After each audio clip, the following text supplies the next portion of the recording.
Na-kiss mo na ba si Carl? Saan pa siya? Hindi, kahit, hindi ko na i-specify, basta kahit saan.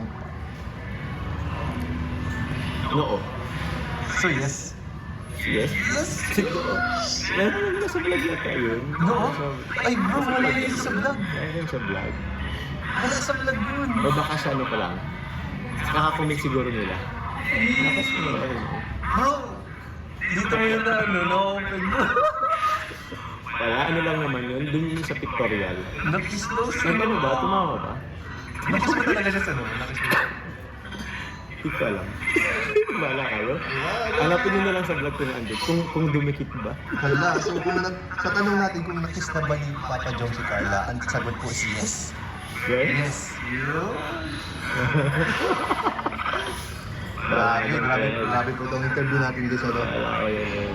Ito pa, medyo ano, mas light lang itong mga tanong.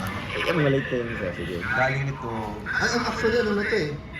Last na tanong na natin. Ah, okay. Tapusin mo na Last na tanong na to. Ang tanong natin, willing ka ba mag-propose in public? Ay, yun yung mag-propose in public. Thank you po. Kanino ang tanong?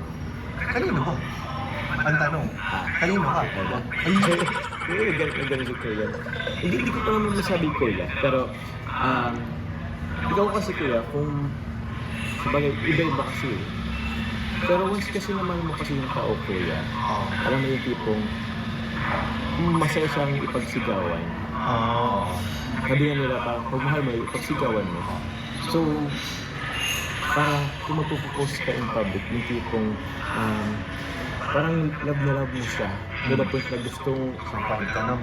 yung talaga. pagsigawan na gusto mo ma-witness ng buong mundo kung gano'n mo siya kamahal. So, ikaw? Siyempre kung, willing ka. Willing ka. Willing na willing.